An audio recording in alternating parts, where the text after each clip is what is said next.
Alright, back for another beer review, and today I'll be reviewing yet another beer from the new Trail Brewing Company, and they are out of Williamsport, Pennsylvania, and this is their Gearhead. So they're calling this one a hazy pale ale that comes in at 5.1% alcohol by volume. No IBUs listed in time of review. I don't know exactly how old this can is, but I do believe it's relatively fresh, and that's because it was given to me by a very good friend of mine and a viewer of the channel, Justin, so huge thanks to him for this beer. In the description box, I'll post a link to the beer haul video I did that contains all the goodies he hooked me up with, and he gave me an entire case of beer, 11 of which were New Trail. I've already reviewed the first one, which was their Lazy River Pils. It was a dry hop American Pilsner, pretty damn good, and this is like the first really hop forward beer I'm trying from them. I also have their Broken Hills, their double Broken Hills, and their triple Broken Hills. I'm going to do a side-by-side of the regular Broken Hills and the double after this one, but I wanted to start with the lower ABV hazy pale ale. So yeah, they don't say much about this one at all in the can.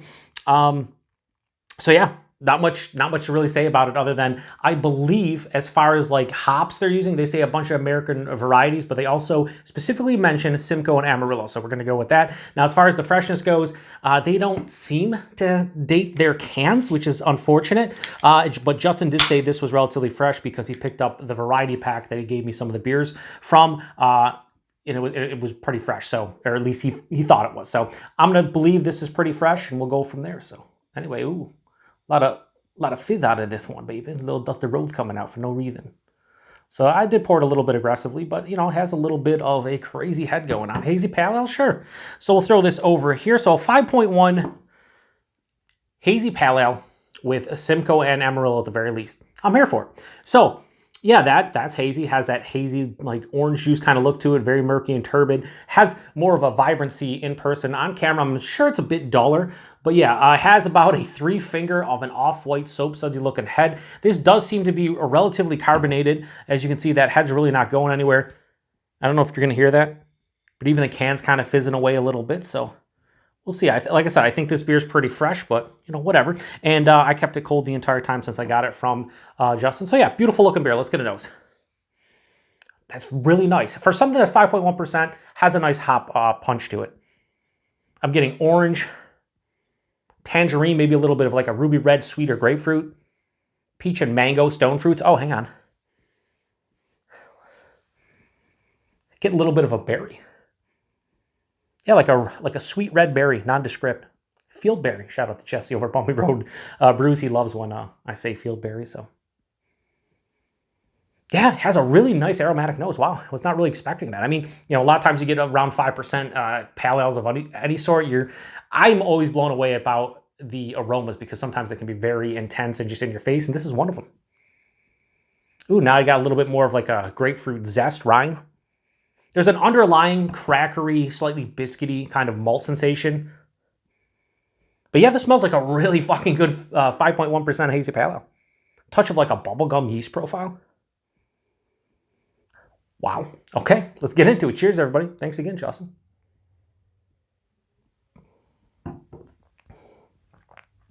Okay, nose is definitely better.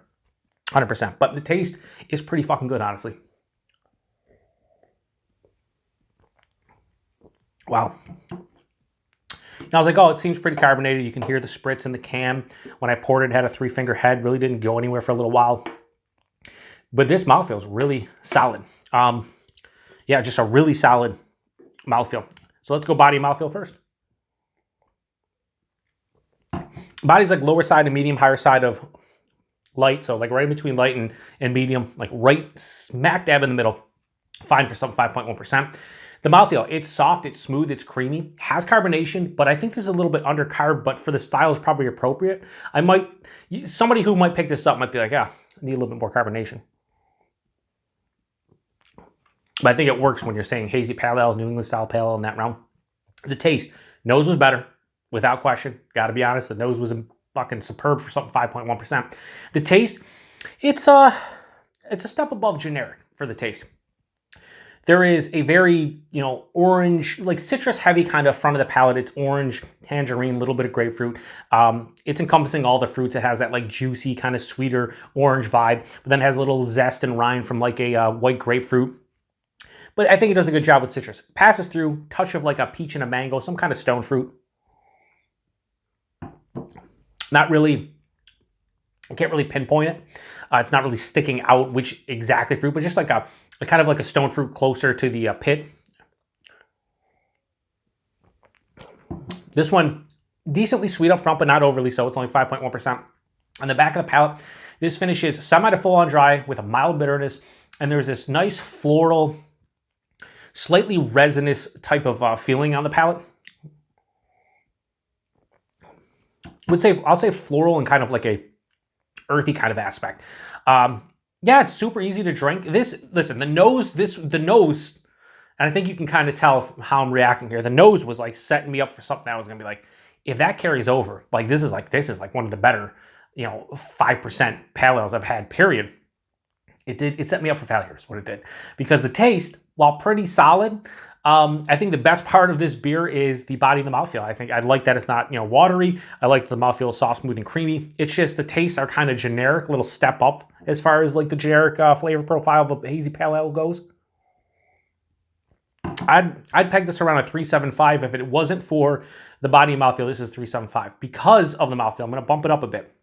So I'm going to give Gearhead the Hazy Pale Ale from New Trail. I'm going to give this one a very, we'll go low 4 out of 5. We'll go 3.9 out of 5. I think that's where this lands for me. The nose, if the nose translated some way to this is easily in the 4.25 range for me. Might even be higher, who knows. The nose was fucking immaculate, it was spectacular.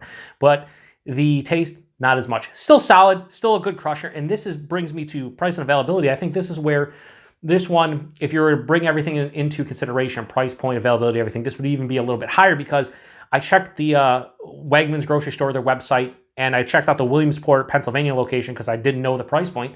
And I believe a 12-pack of this was $19.49 for a 12-pack.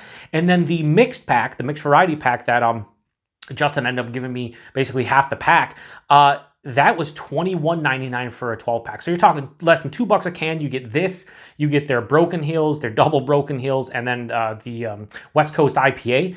It's a pretty fucking good deal for under $2. So I like price point availability. If I was in Williamsport or anywhere that sold the variety pack, I would probably have that in the fridge at all times just because for the value, it's hard to beat. But like on its own, this beer, 3.9 out of 5, which is still a good score. It's just a little bit of a letdown. And availability, I'm pretty sure it's Pennsylvania only, maybe into like New Jersey, tri-state area type of thing. Here in Western New York and the Buffalo, New York area, we do not get them. I know that for sure. So huge thanks to Justin for this one again.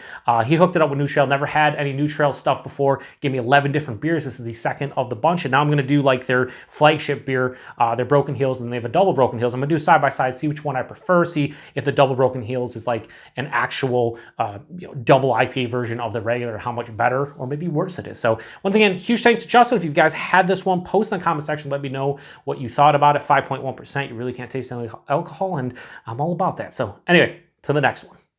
Cheers.